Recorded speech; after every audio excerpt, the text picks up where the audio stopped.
Okay, now I've got to get my screen share back up there. So there we go. I got it. Again, I want to welcome everyone. Good afternoon, good morning, depending on where the broadcast finds you. My name is Steve Steiny.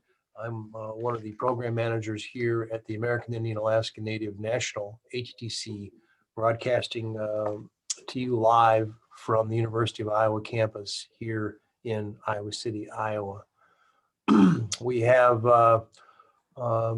Ray Daw, one of our senior consultants with our center. And we also have David Natseway here, who is part of our advisory council, as well as Ray. And he is also one of our consultants.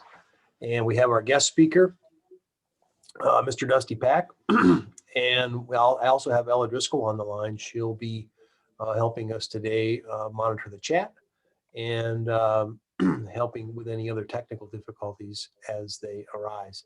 So today, I want to welcome you to the Native Veterans Resilience and Wellness Skills. Today, the topic is You Can't Relate, an approach for working with cultural and experiential diversity within the VA system and beyond, of course. I think Dusty will address issues beyond that as well. But this is our broadcast, our final broadcast here in November. And I just have a couple of slides I want to go through.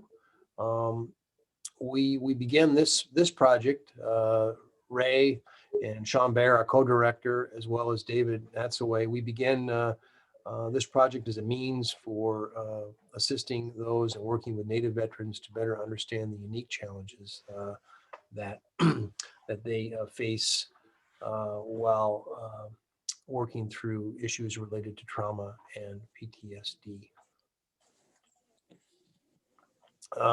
This training series is brought to you by the National American Indian Alaska Native ATTC Center. The ATTC network is part of a much larger network.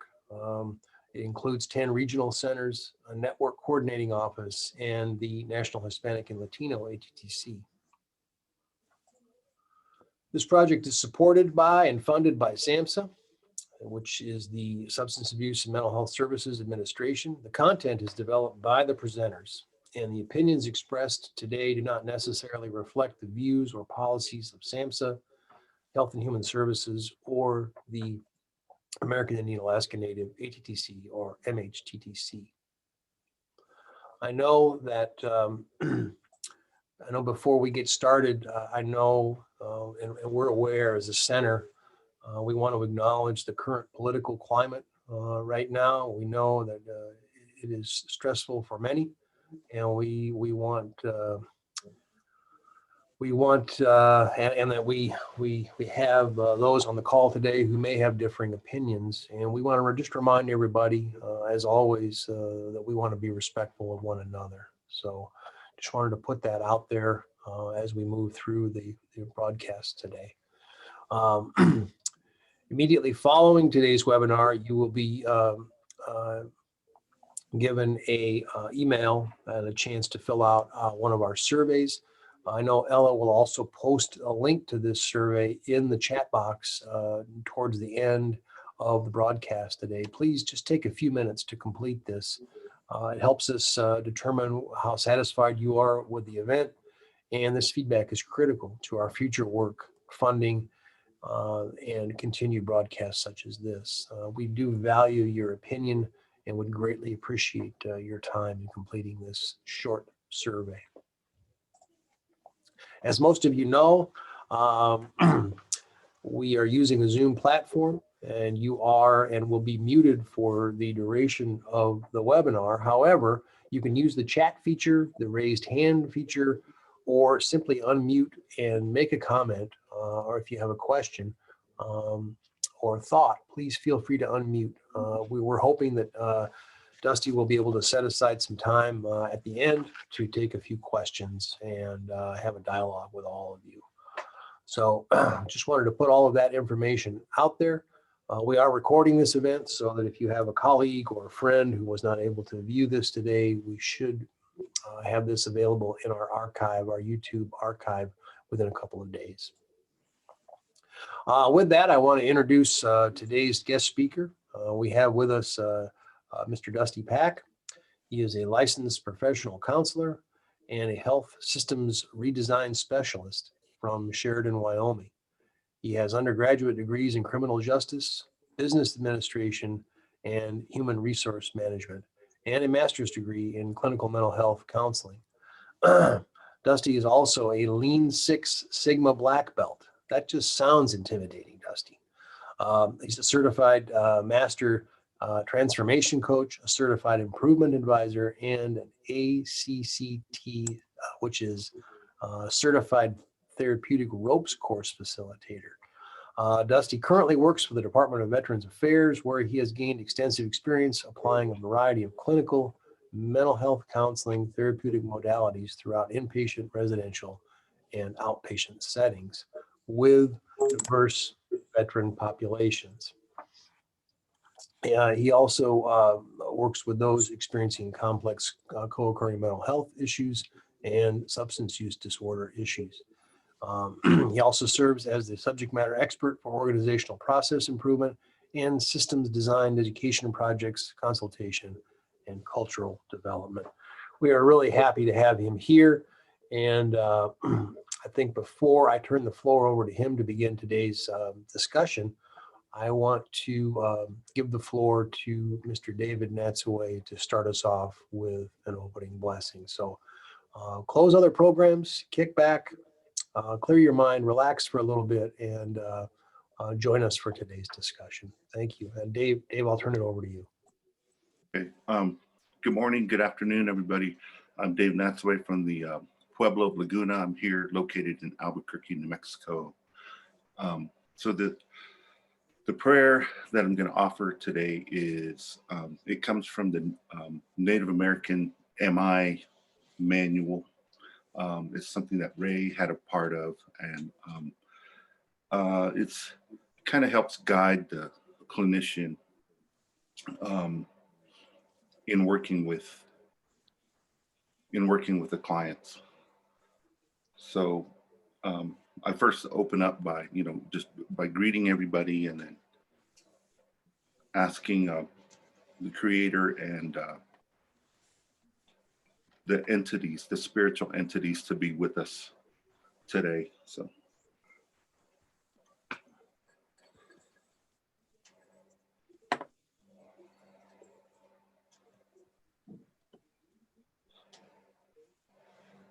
Kwatsi se hopa, Naya, Shrinaya, Katsana, Strokini.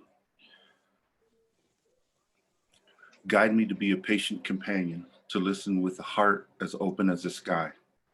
Grant me vision to see through his eyes, and eager ears to hear his story. Create a safe and open meadow in which we may walk together. Make me a clear pool in which he may reflect. Guide me to find in him your beauty and wisdom, knowing your desire for him to be in harmony, healthy, loving, and strong. Let me honor and respect his choosing of his own path, and bless him to walk it freely. May I know once again that although he and I are different, yet there is a peaceful place where we are one. Doae, hashjame, gome.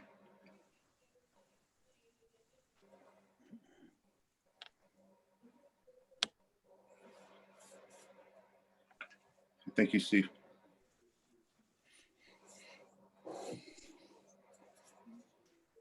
Thank you, Dave, for that really nice, beautiful blessing. With that, I'm going to turn the floor over to Mr. Dusty Pack. Glad to have you here, sir.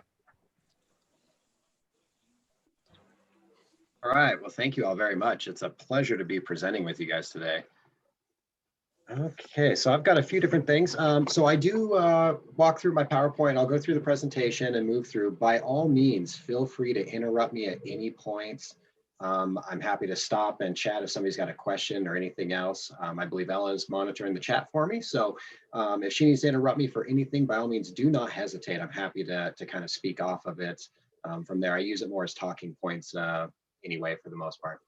So I wanted to start with kind of a fun little activity just to begin with here that I usually do for presentations, and hopefully everybody can kind of enjoy and maybe take this back. If you don't take anything else from the presentation today, maybe this will be of value. So if everybody could grab their cell phone, and of course mine is being cleared out by Zoom. There it is.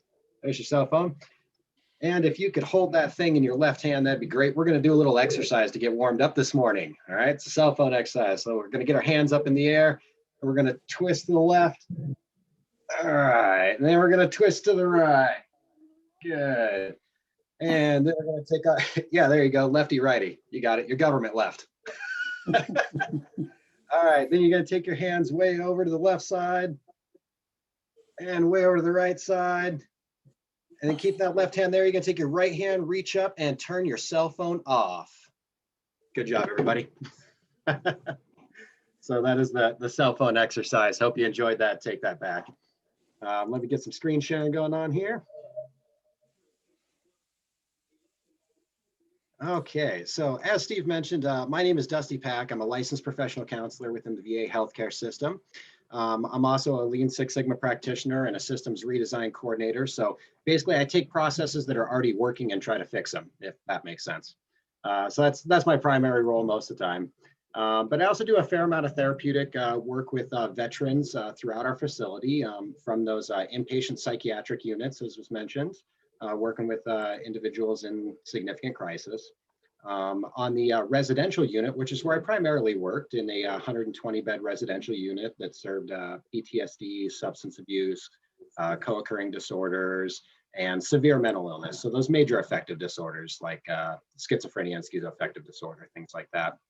I've worked on the outpatient setting, bringing people in and just doing some therapeutic work with them, whether it's in groups or individual setting and that sort. And one of my passions is the Therapeutic Challenge course that was mentioned there, which is where I get to take people and put them up on a ropes course and have that opportunity to elicit certain emotions and then process those things while they're 30, 40 feet in the air. So lots of fun, really enjoy what I do. So it's a pleasure to be here speaking with you guys today. So for this presentation, we're just going to talk a little bit about working with cultural diversity of any sort. And today I'm going to connotate this a lot towards being a non-veteran working with veteran populations, some of those obstacles and how I've managed to deal with it, and just kind of what I've experienced and some of the methods for going about making that therapeutic relationship into something that's beneficial. So of course, we'll, in proper fashion, we'll start off with a couple quotes here.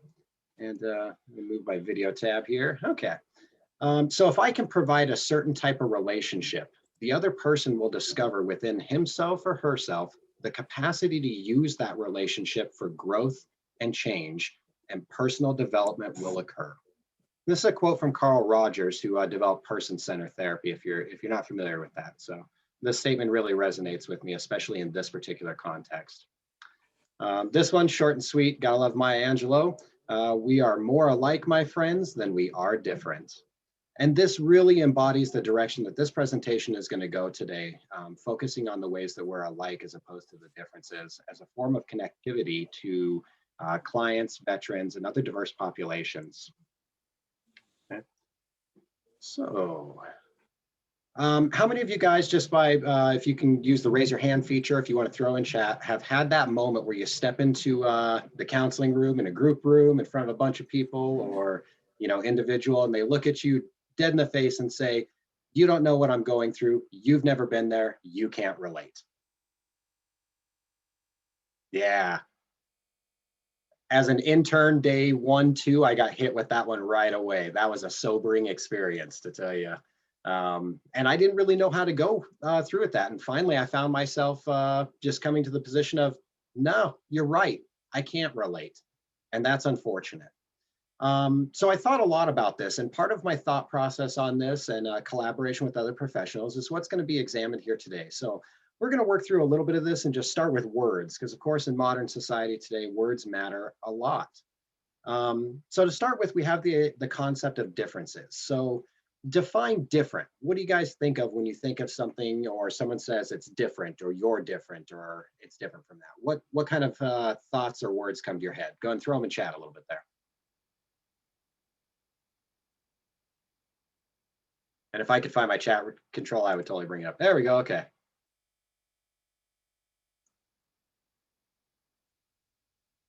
I'm glad you had some good experience at the rope course. It's one of my favorite things to do.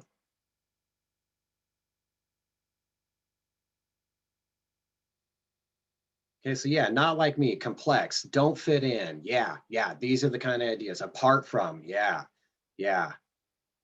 Things are not the same. Absolutely, absolutely. That's what comes to mind for me. Yeah, don't align with my views, separate. So we really have this idea of segregation from one another, that we're not the same. And this is the definition that comes out of Webster's, is not the same as each other, unlike in nature and form or quality. And so the second one is distinct or separate. And I underline that word because that's the really important concept. And I think that's the one that leads to the emotionality when we talk about being different, is that feeling of separation. Okay, so we'll hold that for a second. So what are the emotional and behavioral implications of differences on therapeutic relationship? And you don't have to write me a book or anything, but a couple words. What do you guys think about that? Yeah, tense and uncomfortable. Oh yeah, absolutely. Yeah, awkward.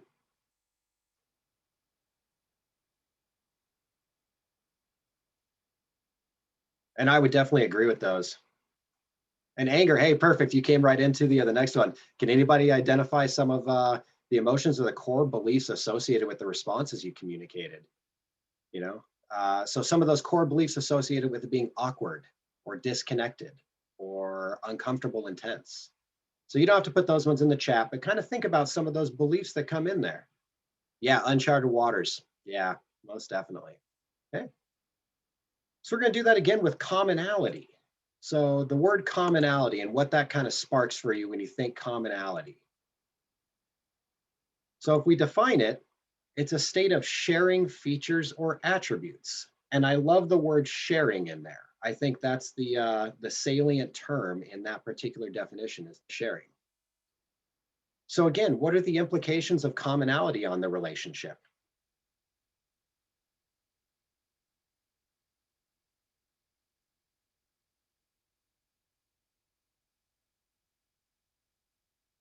What do you guys think? What happens when you have commonality within a therapeutic relationship?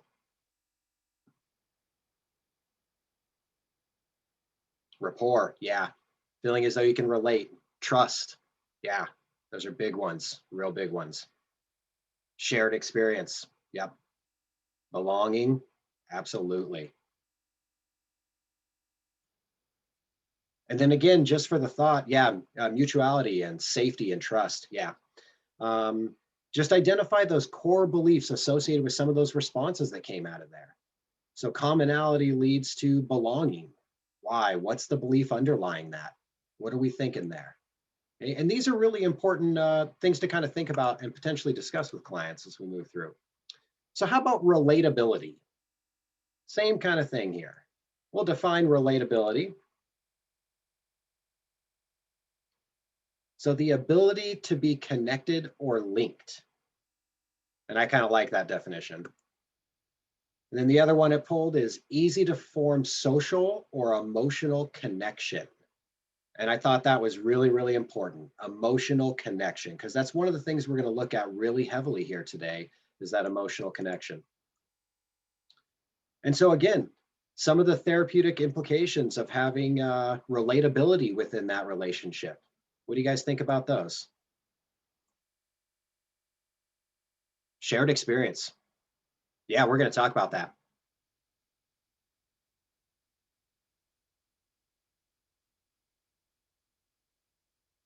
Give a second longer here. Any other thoughts? Implications of having relatability within the therapeutic relationship. Yeah, vulnerability. Boy, I like that one. Great communication. Yeah.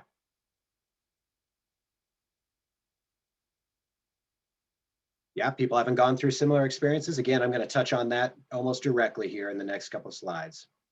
So we have these three terms. Yeah, normalized. I'm glad somebody threw that one out there. Yeah, most definitely. So we have these three terms with varying degrees of separation.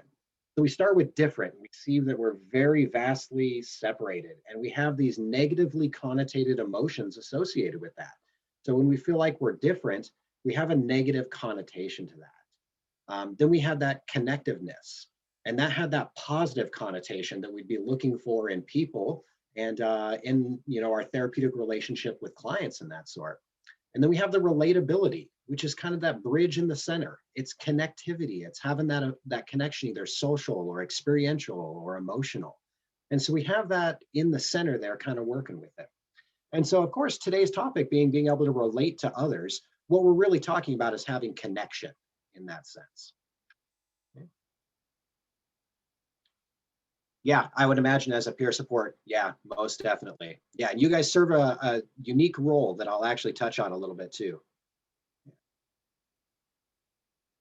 Okay, and then the core beliefs associated with that. And again, this is just to spark a little thought in your head. What are the core beliefs about relatability?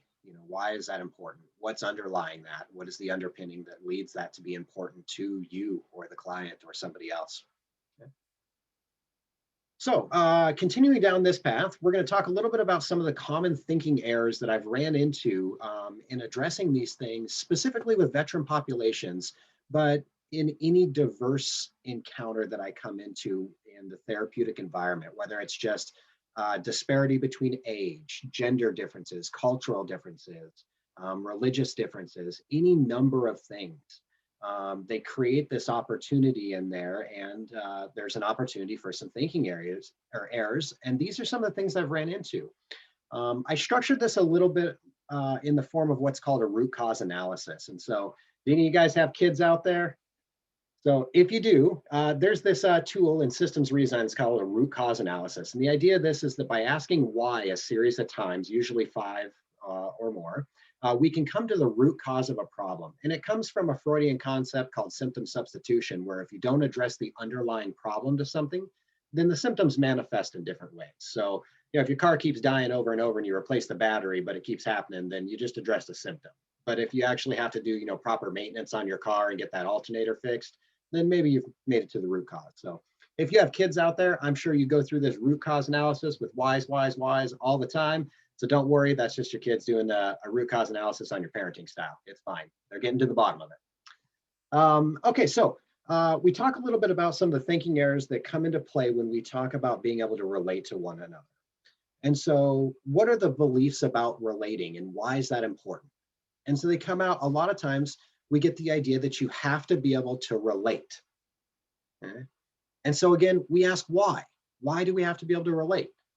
And a common answer is to understand.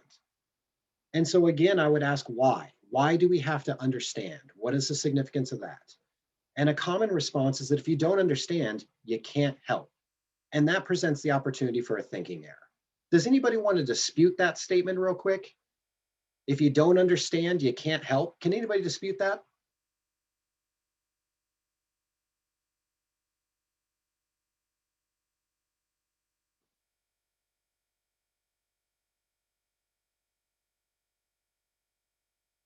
And I'm kind of watching the chat. Any of you guys that have access to audio, feel free to step in.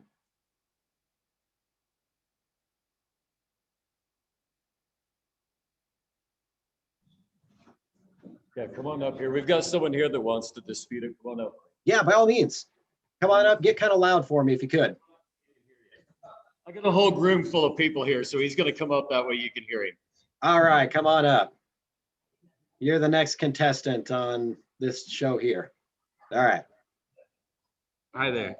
Hi. What's the question? So if you don't understand, you can't help. Can you dispute that?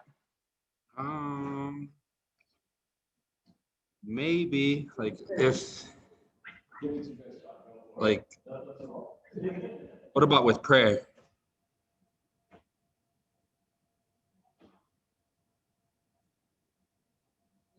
I don't know. Somebody's next. And somebody put in the chat, understanding someone helps relatability. Yeah, I think that's a good point. Absolutely. So let's move on to the next one here, and I'll pull your thoughts in on this one as well. Okay, so common thinking error number 2. What are the beliefs about experiences, and why is that important? Well, that usually leads to you have to have some similar experience to relate. And so again, if we ask why to that, then it usually comes to without a similar experience, you won't understand. So we're back to that understanding thing again. And then the next logical progression there is the experience has to be situational to be relatable, which is a really common thinking area that I get, especially with veteran populations. And that's that whole, you've never been there, you don't know what it's like. Okay? So that's a really important one there. So the subsequent pages here that we're going to go through and kind of the approach is going to dispute these things pretty directly. And it's going to offer an approach that's different in its conceptual nature. So we'll go ahead and roll on into that. So the paradigm shift, connection and relatability through affective universality. So what we're talking about here is the fact that emotions are an indiscriminate universal experience. And what I mean by that is we all have emotions, we all experience them. It's one of the commonalities throughout the human condition is to experience things like sadness, happiness, anxiety, worry, anticipation, gratitude, shame, things like that. So we all have these experiences of emotions, and that's one way that we're all connected, is that everybody has this shared experience of experiencing emotions. Okay, while situational factors vary greatly, emotions are unavoidably inherent to all of us. So despite our best efforts, we can't really avoid emotions, no matter what we try, no matter what we do. So the situational factors can be very, very different. And that's the important point with this one. The emotions are the constant, and the situational factors are the variant. Okay. Reflection of emotions is a key tool in the therapeutic relationship. I think most of you guys probably know that. And even if you're not a therapist or anything like that, anybody that's sat down and talked with somebody that's having a rough day knows that when you say, wow, you look like you're having a rough day today. You know, you look sad and stressed. That is a jump off to opening a door to self-disclosure at that point, and that person feeling a little more connectedness to you and going, yeah, you know, I really do. And so you've reached out and touched them at a deeper level than the situation that they're currently experiencing. Reframing the context of relatability within the therapeutic relationship from situational relation to emotional relatability can be a powerful tool when you're working with culturally diverse populations. And the reason I say that is the emotionality is the thing we all have in common. So everybody that I can see here comes from different walks of life, different education, different experiences, different viewpoints, beliefs, just like Steve was kind of alluding to in the beginning there, you know, different opinions about stuff and things like that. We have all these differences, but at our base, we have this emotional relatability where I know what sadness feels like, and it's miserable. And I'm sure Steve and Ray and Dave here all know what sadness feels like and would agree it's miserable. That's where we all connect. That's where the relatability comes in, where I can say, you know, I don't know what you went through over there. I've never been shot at. I don't know what that's like. I've never seen somebody get shot, but I can understand for sure that that was really scary and probably very, very sad and very traumatic. So it creates the impetus for understanding between two people when you drop down to the emotional level instead of staying at the surface of the events. So use emotional commonality to communicate an understanding within the therapeutic relationship. And I say therapeutic here, but this can be within anything. Just talking to your buddy. You know, if you're pointing out the emotions that they're going through, you're acknowledging that you've understood, that you've heard what they're saying, that you recognize what they're feeling. And through that recognition, you communicate an understanding of, I know what that piece is like. I may not know the thing that you're going through right now as far as the events or the scenario, but I understand what it's like to be completely scared. I've got that one, so I can relate, buddy. So next part's a little bit about rapport, trust, and comfort, the foundations of the therapeutic relationship. So a big part is to communicate unconditional positive regard. And I'm going to take this directly to the veteran perspective. So when I'm working with veterans within the VA system, a lot of what we run into is individuals with co-occurring disorders that are present with PTSD. So they have trauma in their life of some sort, these traumatic events they're struggling with. With PTSD and trauma comes moral injury, where you feel like you were in a position where morally you had to do something that you are not okay with, and that sort of thing. Or maybe you've just plain in your substance abuse made decisions in your life that you're just not proud of. You're just really not happy about, and they make you feel bad as a person, that kind of thing. So as a person coming to that individual as a therapist, a friend, a case manager, a peer, whatever that may be, communicating with unconditional positive regard is incredibly important, because it's not blaming, it's not judgmental. It allows things to just be. The situation is what it is. So there's no need to pass judgment on it. And the person receiving your feedback doesn't feel like you've passed judgment on them. So again, it opens that door of comfort and trust. Comfort and trust that you're not going to judge them negatively in that sense. Okay. Normalizing emotional content is another very, very powerful tool for veterans. So a lot of these guys that have come through, guys and gals that have come through the service and have these traumatic experiences, have responded in a number of different ways that lead back to that moral injury or things that they're ashamed of. There's a lot of shame culture that's in there.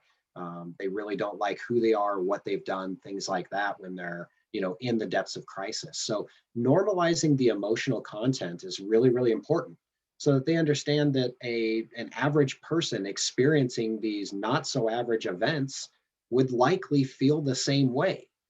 And so communicating that emotional content with a normalization in there is incredibly powerful in building the trust of the person. Because again, you're not judging, you're not saying, well, you should have, and this and that, and trying to tell them what.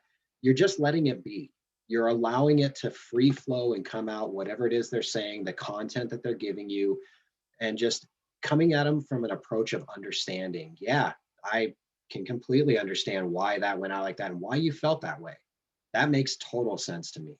And those can be powerful statements, especially to individuals that have been met with adversity and acceptance and things like that, or harsh judgment from family, peers, friends, coworkers, things like that.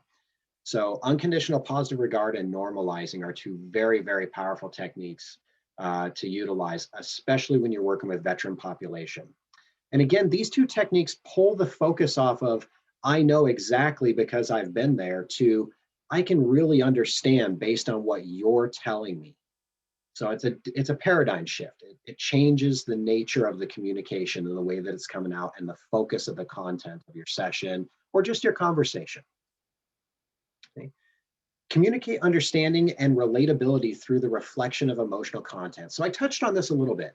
We really want to work hard on this. And this is part of the basic listening sequence from counseling and part of the active listening skills that are inherent to that as well. So one of the big ones is to be able to reflect emotional content. Now, there can be mistakes within that, and that's not uncommon. So a big thing about that is just reflecting them open and honestly, and then allowing the person to correct you if you're wrong. So it's a chance for letting them know you're listening, that you're engaged in the conversation. And if you've made a mistake, that you're willing to receive that feedback that, oh, hey, I missed that thing. I'm really sorry. I misunderstood you there. I'm glad I have a clear understanding now. So it's really opening the doors is what you're looking to do when you're working in there. Now, this last one, be authentic. I can't stress this one enough. And I think everybody knows this, but I'm going to pound on this one a little bit more as we move forward here. But the be authentic is an incredibly important piece when you're working specifically with veterans. And I bet you guys could tell me a dozen other places where this is really important in the counseling relationship. I think working with youth and juvenile too. I think teens and veterans will call you out faster than anybody else you'll ever be around if they think that you're trying to pull one over or put on an act. They will call you out quick, bluntly, and harshly right in front of everybody, and you will feel awkward. So if that's ever happened to you, I can relate to that experience. So you definitely want to be authentic. And with that is just owning your shortcomings. Part of that is that conversation of, no, I really don't know what you went through. I've never been there. I've never experienced that in my life. I can understand what you might have been feeling based on what you're telling me, but no, I've never been there. Or just simply with reflection of emotion, like, oh, it seems like that made you really anxious. And it's like, no, you're wrong. That's not what I was feeling. It's like, oh, okay, I misunderstood you. So it's that authenticity and genuineness, and really just owning the process yourself and owning your own actions and the processing that you're doing in the therapeutic relationship. So that's a piece of authenticity. I'll get off my soapbox for that now. So cultivating therapeutic opportunities out of these suggestions that I just made. So one is create an environment that allows the client to assume the expert role. Anytime I'm working with a culturally diverse population of any sort, it doesn't matter if it's veterans or somebody that's ethnically different, or there's an age disparity, or any of those things. I always want to make sure I put them in the expert role, because a lot of times I don't know. I have no idea. Now, I may have a fair amount of experience with that, but their particular experience is unique to them as an individual. So I can't really play that expert role. And a lot of times, especially with veterans, that expert role is going to come off the wrong way, that you're just telling them what's what. And how would you know, Civi? You don't know any of these things, kind of thing. So you're back in that same rut. So allowing the client to assume the expert role is incredibly powerful. I sometimes call this taking on the blessing of idiocy. I have no idea. Please explain to me, educate me, let me know, because I really don't know. I have no idea. You're exactly right. And that can be a really powerful tool for opening doors, so they have that chance to explain to you and let you know. You've already acknowledged the elephant in the room of, I don't know. And that's okay. I'm comfortable with that. That really opens the door to communication and starts the process of rapport and trust building. Always adjust your communication style to promote client comfort as best as you can. So I'll be the first to tell you that veteran populations will talk to you very, very differently than a civilian would in a private practice setting.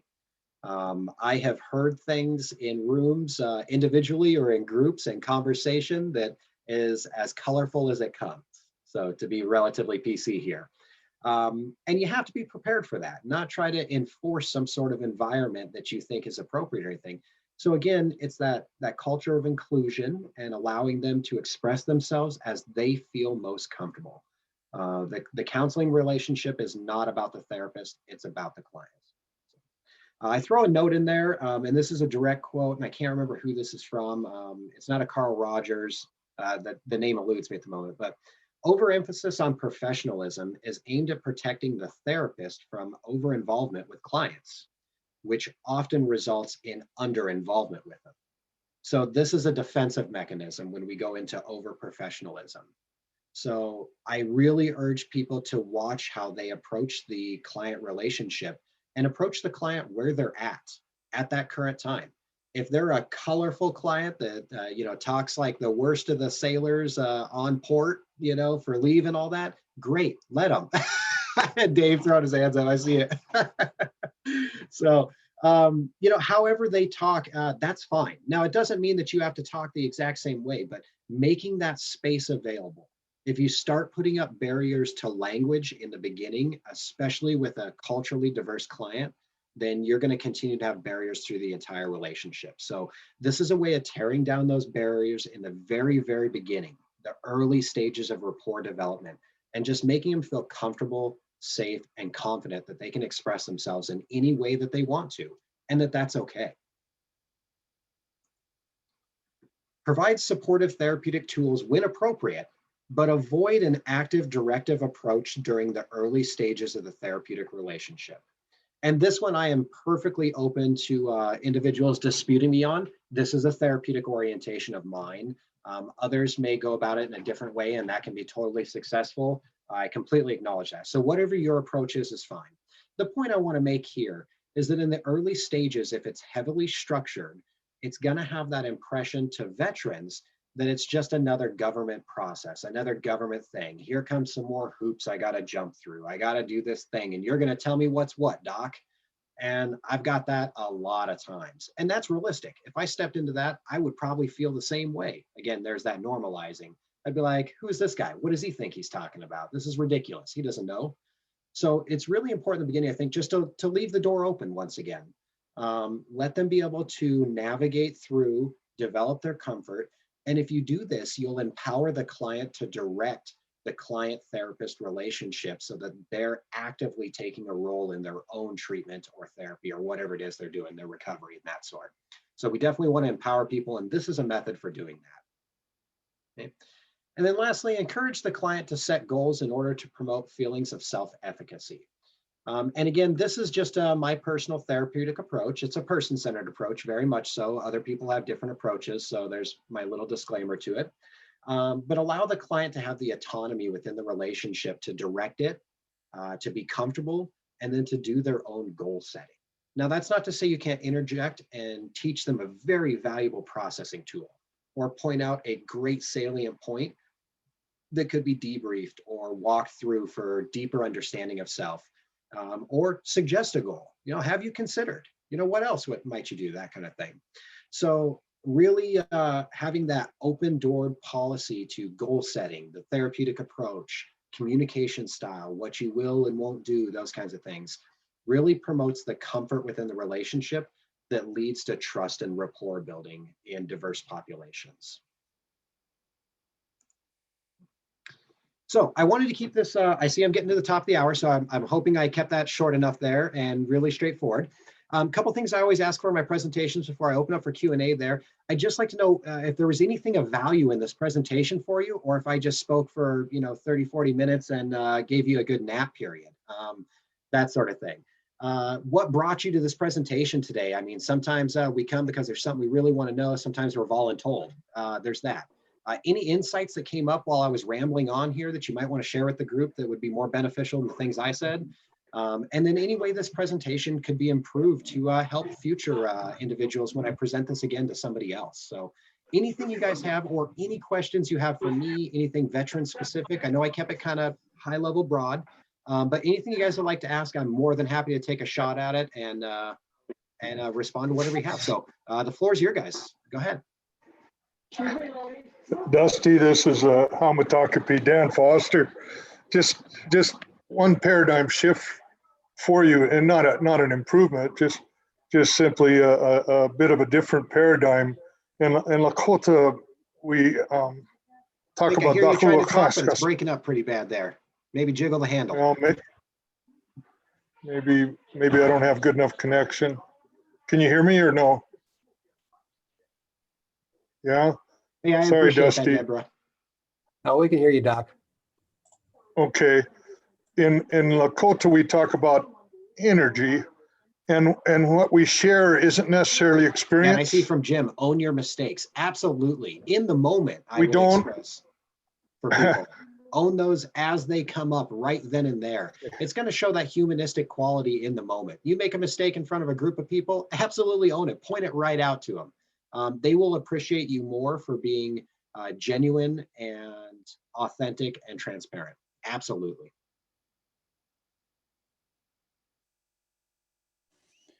Go ahead, Dan.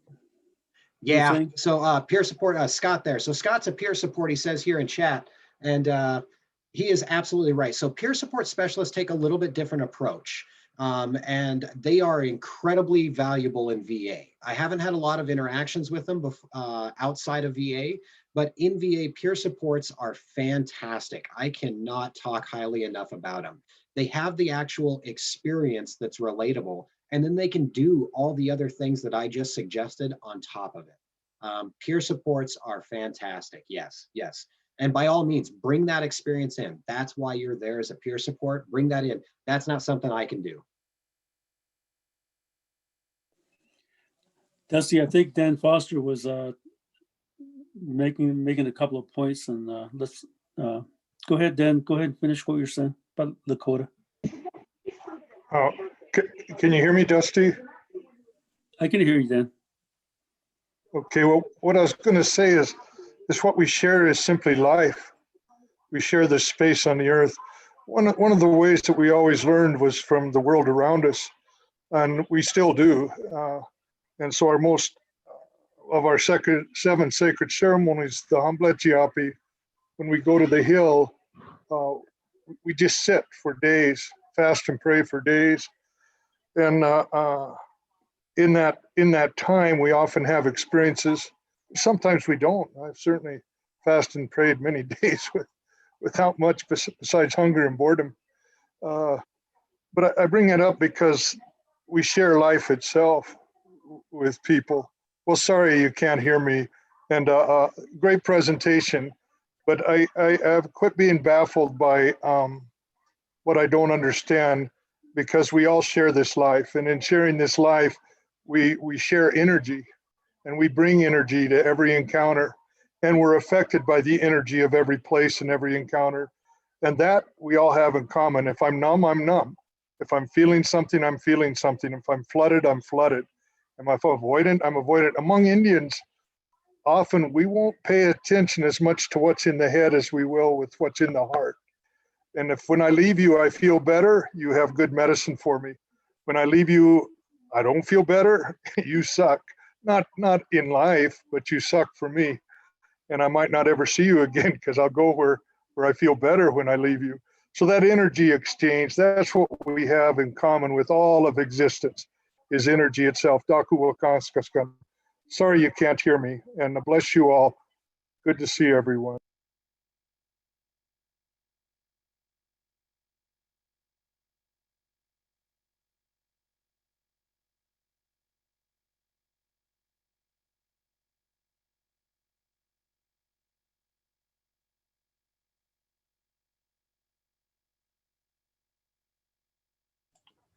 Anyone else have a question or a comment?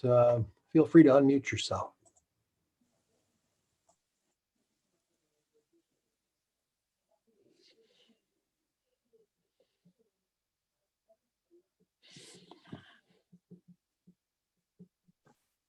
Hi, this is Caroline. I'm joining from Arizona. I work with Gila River Healthcare, which is in the Gila River Indian community.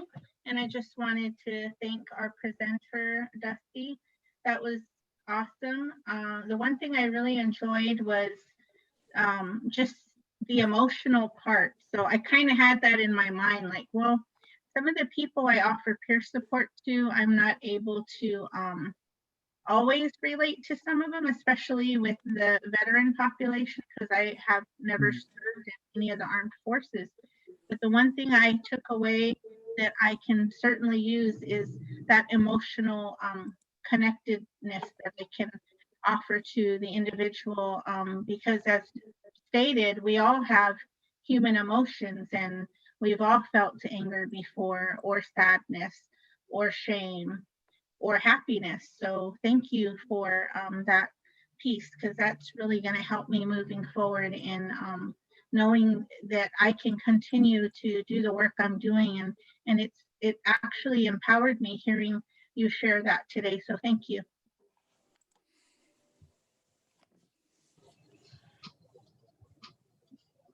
I think it's important too to acknowledge that I'm not gonna connect with everybody.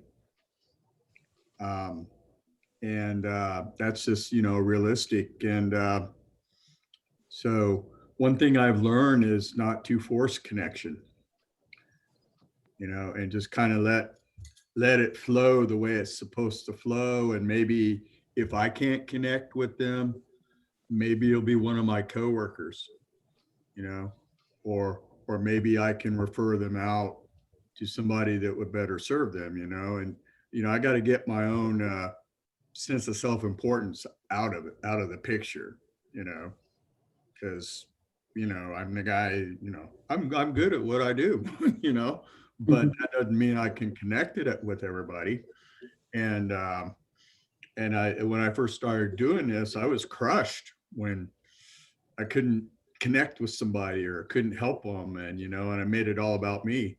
But it's not all about me. You talked about being a person driven thing, and so I just think it's really important to just acknowledge the fact that I'm not going to connect with everybody. I'm not going to help everybody. And I know it's hard to believe, but there's some people that just don't like me, and I'm not going to make them like me. I can still be professional and courteous and kind to them, but maybe that might change their mind over time. But I also don't jump through hoops so people will like me. That's just as self-centered and egocentric as feeling that I'm not as good as somebody. So I just wanted to make that point.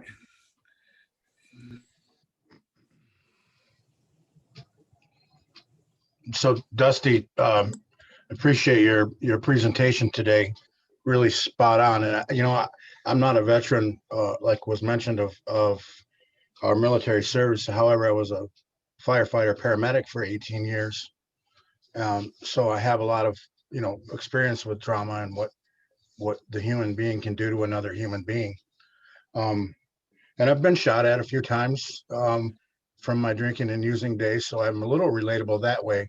But I found that with having a good ear and round shoulders, when I've done a soft handoff to like what Jim mentioned as a colleague or a referral outside, most of the time that client comes back because they actually felt heard, and they felt listened to, and that little bit of empathy they remember, and they say, well, I want to go back and see Scott. I think I can get somewhere. And like Jim said, I try hard as I can to remove me out of the equation. I'm just like your slide mentioned or your module mentioned, just meeting them where they are and trying to understand where it is they're having their perspective from. I may not understand what it's like to be dug in, but I understand what it's like to have fear, sadness, and real intense anger too. So, but I think my main question is, sorry to take time. Are you out there in the world, Dusty, for us to find and look at? Maybe a TED Talk or something?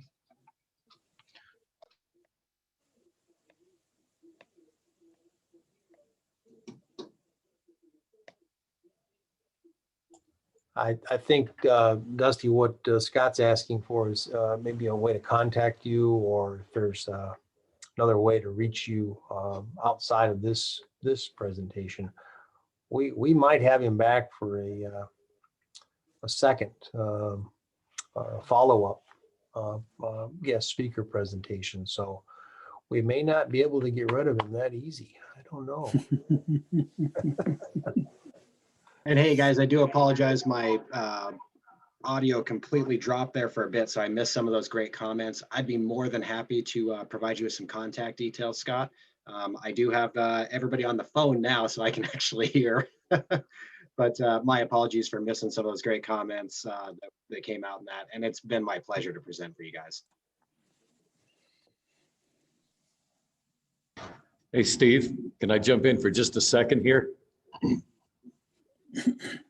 Someday you'll make it through without me saying something, but Jim just Jim did it to me and got my mind going. And I wanted to add something to what Jim was saying there about the clients and about working with them on this.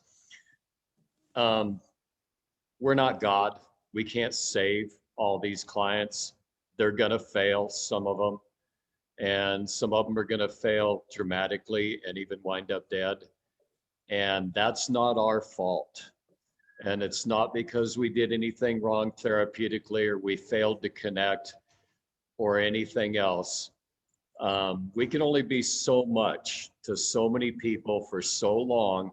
And there are some people there that we just can't connect with and can't help with. And I think it's very important what Jim said. Know when it's time to hand it to somebody else. Know when it's time to pass that off. But also know when it's time to stop on your end as well and not be responsible for all that. So I just wanted to share that with everybody, that we're not responsible for everybody's success and how they do and where they wind up in the end.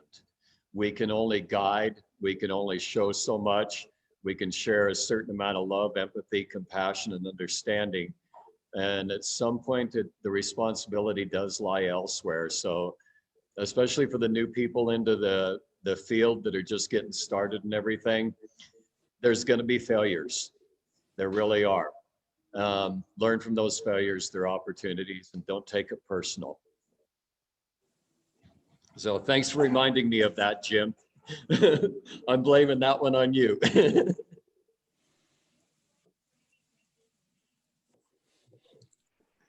And Roy, I'm going to jump back in because I want to change that paradigm a little bit too. Can you hear me, Dusty? Is in this life, I can love each and every person, or else I can't, but maybe I can. And I can love you without you loving me back.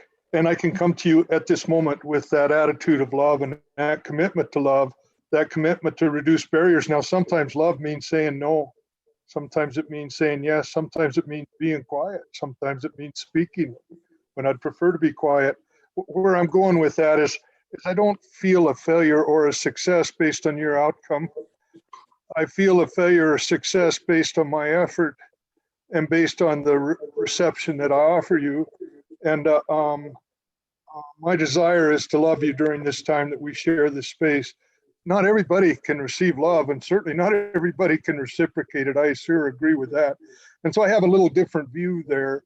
And in Lakota, we break down the words a lot, but I'm going to break down that English a little bit along with what Roy and Jim were saying is we live for giving rather than forgetting. And so I think that's very important. And I live not acting the way I've acted before, but I live as one who's responsible. I'm able to respond towards an outcome that I desire. So I don't, I mean, for me, for us, negative is as important as positive. And so I guess in the dominant society, it could be a failure.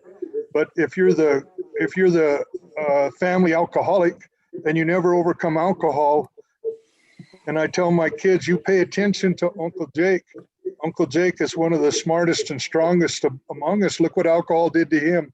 That's what it'll do to any of us. He's a teacher. You honor him and thank him for sharing with his life, sacrificing his life to share with you the power of addiction. So it's a little bit of a different mind frame. I'll be quiet again and thank you, but these are awfully important topics to me. And of course, I work with a lot of veterans and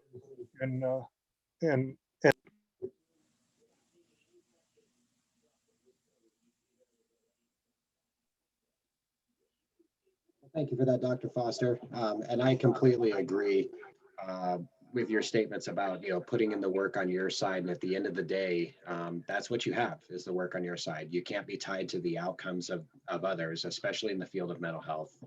It will eat you alive if you do. Now, it's not to say you can't celebrate the victories. I highly encourage that, especially with your client to celebrate those things. But at the end of the day, you got to put in the old college try and give it your best and make sure that whatever you've done, you can walk away feeling good about when you do walk away. So I'm completely there with you. And as far as Roy was talking about failures and things like that, I've had more than my share. And that's one of those things where it does have to become a learning experience. And as long as you can, again, authentically and genuinely own those experiences, with yourself, with the client, with your peers, then they can become a learning opportunity.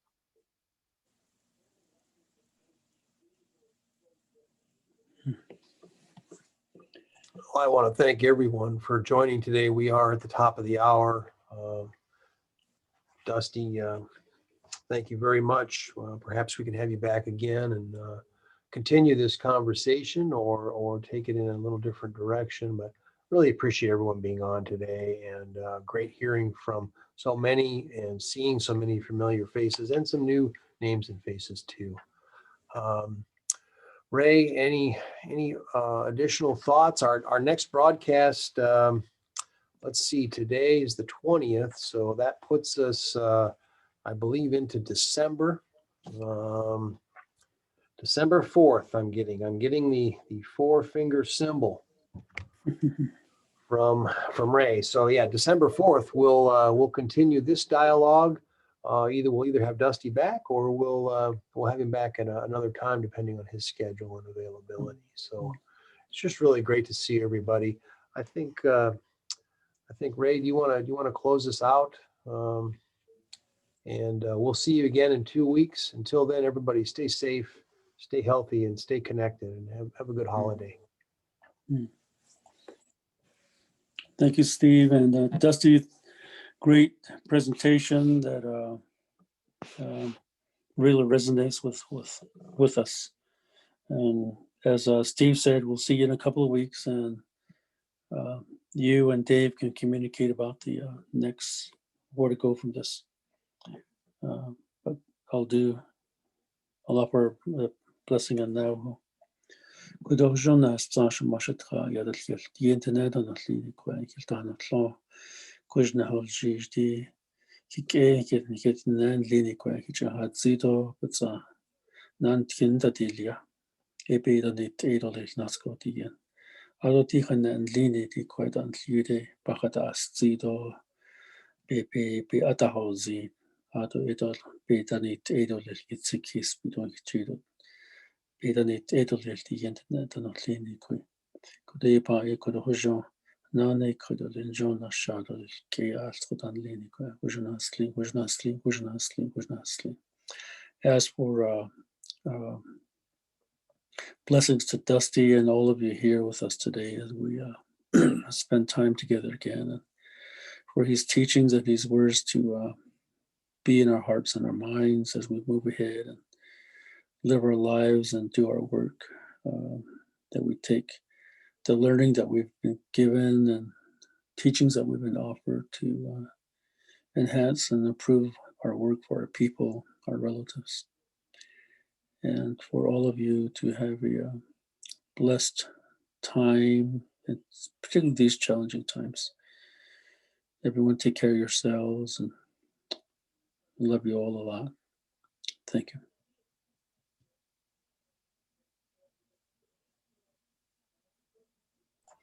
Thank you, Ray. Mhm. Take care, everyone. We'll see you again in 2 weeks, and feel free. I think Dusty posted his contact information in the chat, and you can reach out to me or Ray or Dave as well. We're available. So, okay. Take care. Hey, Steve, Yes. can we get the slides emailed out? I know the people here at the Recovery Center would like a copy of those slides. And for Dusty, we're going to be reaching out to have you come up to the Recovery Center. They've asked that since it's so close. So we'll get together on that in the future. But thank you, everybody. And just shoot me an email, Roy or Dusty, and we'll. I think he's got the slides, Roy. So Okay. Well, he can't hide from me as much as he I wants. know that. Oh, take care, everybody. Have a good All right, day. thanks again for having me, guys. I really appreciate it. Yeah. Take care. Thanks again, Dusty. Thanks, Dusty. See y'all See you about guys. December. Thank you. Yeah. Happy holidays, everybody. Thank you. You too, Ben. Thanks, Steve. Great seeing you guys again, too. Yeah, you Appreciate too. it. I learned a lot today. Good. Thank you. Stay in touch. Will do. Thank you. You too.